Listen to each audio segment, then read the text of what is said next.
My dear friends, कैसे हैं आप सब? आई होप आप सब बहुत बहुत अच्छे होंगे। My dear friends, last class में हमने ओवरहेड वेरिएंस स्टार्ट किया था। आज हम उसी का कंटिन्यूएशन करने जा रहे हैं my dear friends. Last class में हमने एक इलास्ट्रेशन उठाया था और हमने कहा था कि हम इसे एज अ सम्स नहीं देखेंगे, हम ऐसे as a discussion point of view से देखेंगे। माय डियर फ्रेंड्स, इसमें जो सबसे पहला जो डिस्कशन मुझे आप सबसे करना है that is standard time per unit. अगर इस डायग्राम में हम चले तो इस डायग्राम में हमने कहा कि स्टैंडर्ड आवर्स पर यूनिट अगर आपको निकालना है तो आपको बजटेड के लिए जाना होगा। अब देखिए हम कैसे निकाले हैं ये स्टैंडर्ड टाइम पर यूनिट। अगर हम बात करें स्टैंडर्ड टाइम पर यूनिट, अगर हमें ये निकालना है सो माय डियर फ्रेंड्स, इसके लिए हम यूज करेंगे total budgeted hours divided by total budgeted production। my dear friends, ये है मेरा formula for standard time per unit. अगर हम इसे डिटेल में देखें ना, ऐसे हो सकता है, इस सम में मुझे यहां 2 आवर्स दिया हुआ है, मेरा टोटल बजटेड आवर्स नहीं दिया हुआ है।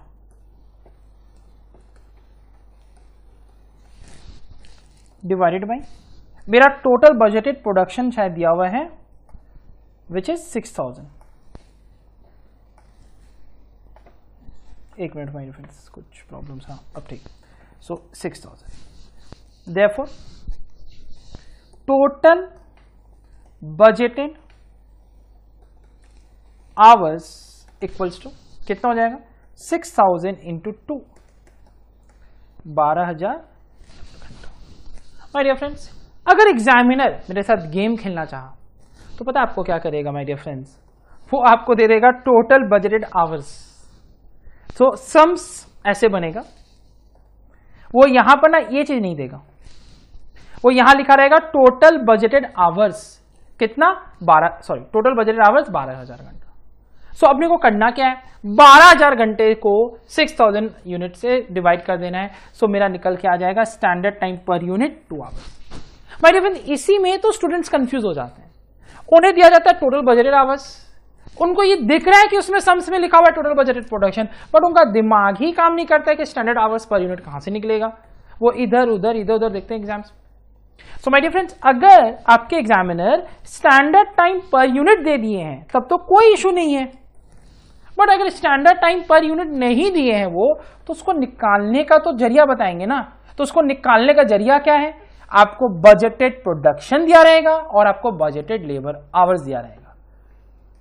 ठीक है। सो माय डियर फ्रेंड, अगर हमने लास्ट क्लास वाला मैंने बताया था कि आप प्री डिटरमाइंड रेट याद रखना, उसका कंसेप्ट याद रखना, तो उसका भी कंसेप्ट तो यही है। अगर हम इसे प्री डिटरमाइन बोल दें, सब प्री डिटरमाइन तो हम कभी भी बोल सकते हैं। प्री डिटरमाइन रेट हो सकता है, प्री डिटरमाइन टाइम हो सकता है, कुछ भी हो सकता है प्री डिटरमाइन। आप तो प्री डिटरमाइन कर रहे हो। प्री डिटरमाइन लॉस भी तो था, प्रोसेस लॉस में नॉर्मल लॉस, वो भी तो प्री डिटरमाइन था। सो अगर हम प्री डिटरमाइन रेट निकाल रहे हैं या प्री डिटरमाइन आवर्स निकाल रहे हैं, ध्यान ये देना है माय डियर फ्रेंड्स, जब कभी प्री डिटरमाइन करोगे, जब कभी स्टैंडर्ड रेट पर यूनिट निकालोगे, जब कभी स्टैंडर्ड कॉस्ट पर यूनिट निकालोगे, तो आपको बजटेड फिगर्स यूज करना है, आपको फोरकास्ट वाला फिगर्स यूज करना है। ठीक है। सो अभी इसका क्या फॉर्मूला हो गया? Total budgeted hours divided by total budgeted production. अब एग्जामिनर आपको स्टैंडर्ड टाइम पर यूनिट दे या फिर आपको बजटेड आवर्स या बजटेड प्रोडक्शन दे, आपके लिए गेम इजी है। अगर आपसे कोई पूछे भाई ये बताओ ये 2 आवर्स कैसे निकला, कहां से निकला, आप सिंपल सा बोलोगे भाई इसका फॉर्मूला ये होता है, भाई लीजिए total budgeted hours divided by total budgeted production. Clear है? सो अब ध्यान दीजिएगा, अगर हम इस डायग्राम में चले, सो मेरा डेटा क्या था? डेटा मेरा है स्टैंडर्ड आवर्स पर यूनिट, जो कि मेरा 2 आवर्स निकल गया। कहां से निकला? ये जो आवर्स पर यूनिट जो निकला, ये कहां से निकला? मैं थोड़ा सा इसे क्लियर कर देता हूं, ये नीचे वाला इसको क्लियर कर देता हूं, सबको कंफ्यूजन नहीं होगा। सो ये जो 2 आवर्स पर यूनिट निकला माय डियर फ्रेंड्स, ये कहां से निकला? सो हम यूज किए बजटेड। क्या यूज किए बजटेड? बजटेड आवर्स को डिवाइडेड बजटेड प्रोडक्शन करके मेरा 2 आवर्स निकल गया। अब ध्यान दीजिएगा my dear friends, budgeted production है 6000 यूनिट्स, एक्चुअल प्रोडक्शन है 5900 यूनिट्स। यस और नो? अब आप पूछेंगे मेरे से कि सर 6000 यूनिट्स कैसा आया? तो माय डियर फ्रेंड 6000 यूनिट्स तो मार्केट सिनेरियो, मार्केट डिमांड, आपका गुडविल, आपका डिमांड एंड सप्लाई रेशियो, ये सब वो that is total forecast basis. But अगर आपसे कोई पूछे कि भाई 6000 यूनिट्स का फोरकास्ट आप जो किए हो तो आपको कितना घंटा लगना चाहिए? आप बोलोगे 12000 घंटा लगना चाहिए। सो एक यूनिट को बनाने में 2 घंटा लगना चाहिए। फैक्ट्री आपका, फोरकास्टिंग आपका, आप बोले कि भैया एक्चुअल प्रोडक्शन तो मेरा 5900 यूनिट्स है। अब मैं आपसे पूछ रहा हूं कि भाई 5900 यूनिट्स के लिए आपको कितना फोरकास्ट आप किए थे अपने आवर्स को? तो हम क्या बोलेंगे कि भाई 5900 यूनिट्स को बनाने के लिए मेरे हिसाब से 11800 आवर्स लगना चाहिए था। अब देख लो आप, स्टैंडर्ड आवर्स पर यूनिट को हमने यूज किया एक्चुअल के साथ, तो मेरा ये फ्रेज बन गया ना, स्टैंडर्ड फॉर एक्चुअल बन गया ना। हमने standard hours for actual production निकाला। सो अगर हमें निकालना है तो क्या निकालना है? Standard hours for actual production कितना आएगा? 2 इंटू 5900 इक्वल्स टू 11800 आवर्स। यानी कि इतना मेरे को लगना चाहिए, इतना आपका टाइम अलाउड है, इतना आपका प्री डिटरमाइंड टाइम है for production of 5900 units. So my dear friends 2 hours जो आप निकाले उसके लिए आपने बजटेड फिगर्स यूज किया। वो 2 आवर्स निकालकर आप ये चेक कर रहे हो कि भाई एक्चुअल प्रोडक्शन में आपका टोटल कितना घंटा लगना चाहिए, टोटल कितना घंटा लगना चाहिए। एंड ध्यान से सुनिए my dear friends, actual hours लगा कितना है? 11600 आवर्स।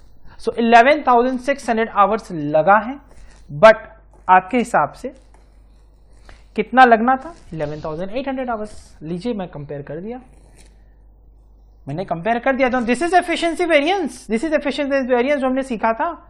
एंड लास्ट क्लास में मैंने आपको बता दिया कि ये जो 2 आवर्स है, this is not actual hours paid, no no no no, this will always be on the basis of work. So ये जो है 11800 आवर्स आपको काम करना है। एंड माय डियर फ्रेंड्स ये जो है this is actual hours worked. हम ओवरहेड वेरिएंस में पेड बेसिस का, आवर्स का बात ही नहीं करेंगे। हम बात ही नहीं करेंगे कि एक्चुअल आवर्स हमने कितना पे किया, नो, हम सिर्फ और सिर्फ एक्चुअल आवर्स वर्क का बात करेंगे। सो 11600 आवर्स लगना कितना था? 11800 आवर्स। लीजिए आपका समझ बन गया, आपने एफिशिएंसी वेरिएंस निकाल लिया। सो इस केस में टाइम अलाउड ऐसे भी बोल सकते हैं कि भैया टाइम अलाउड हमने दिया था अपने लेबर को 11800 आवर्स का, बट लेबर आवर्स लगा है मेरा 11600 का। सो ओवरहेड वेरिएंस मेरा फेवरेबल है। यस और नो? सो ओवरहेड एफिशिएंसी अगर हम निकालें, वेरिएबल ओवरहेड एफिशिएंसी का इसको नाम दे दें, तो भाई वेरिएबल ओवरहेड एफिशिएंसी क्या है कि मेरे लेबर्स एफिशिएंट थे, उन्होंने 200 आवर्स सेव कर दिया। कहीं तो दिक्कत है ही नहीं माय डियर फ्रेंड्स। कंसेप्ट हम नहीं ना समझते हैं, हम डायरेक्टली जंप करते हैं कंक्लूजन में। कंसेप्ट अगर समझेंगे तो that is very easy. Standard costing में सर कुछ भी नहीं है, this is a normal chapter, एक डे टू डे चैप्टर है। आप बस एक एनालिसिस कर रहे हो और कुछ नहीं, कितना लगना था, कितना लगा, कितना लगना था, कितना लगा, बस उसे कंपेयर कर देना है और क्या, बस।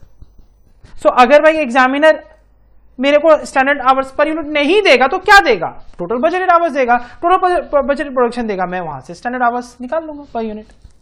क्लियर है माय डियर फ्रेंड्स? ध्यान दीजिएगा, अगर अब आपसे कोई पूछे कि भाई चलो ठीक है, ये तो आवर्स पर यूनिट का बात हुआ, आवर्स पर यूनिट हमने क्लियर हो गया, चलो तो इसे बार हम लोग मिटा देते हैं ताकि थोड़ा क्लियर रहेगा अपना समझने के लिए। थोड़ा सा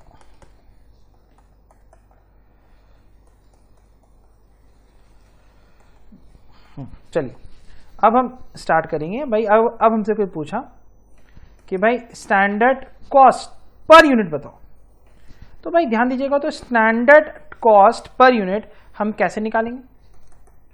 अब स्टैंडर्ड कॉस्ट पर यूनिट के लिए सबसे पहले तो हम देखेंगे मेरे सम्स में बजटेड फिगर्स।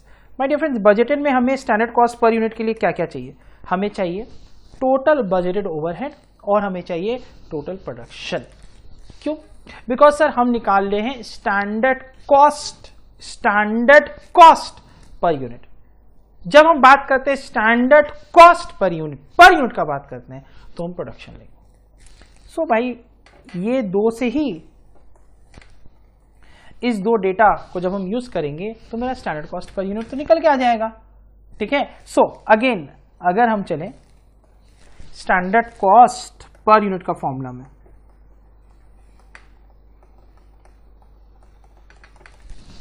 क्या फॉर्मूला होगा? Total budgeted overhead divided by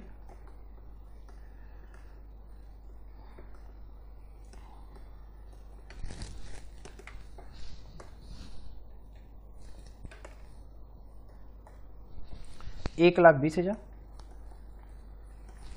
divided by 6,000।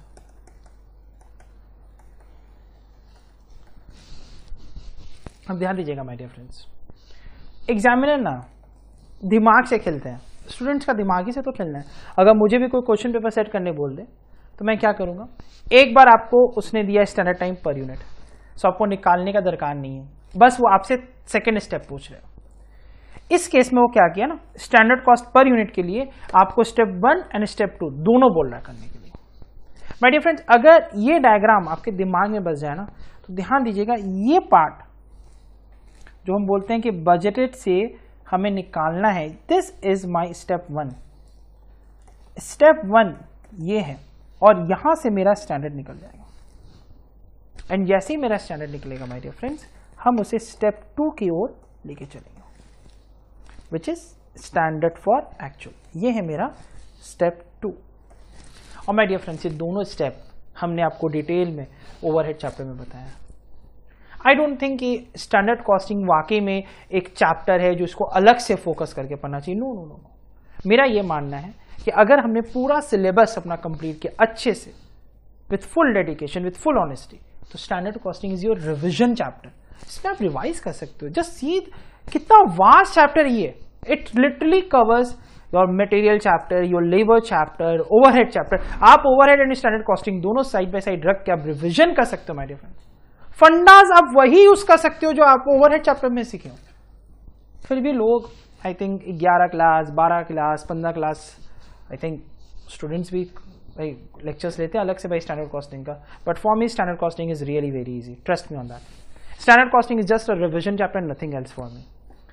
And बहुत स्मार्ट चैप्टर, एंड टीचर्स भी बहुत स्मार्टली गेम भी खेलते हैं स्टूडेंट्स के साथ।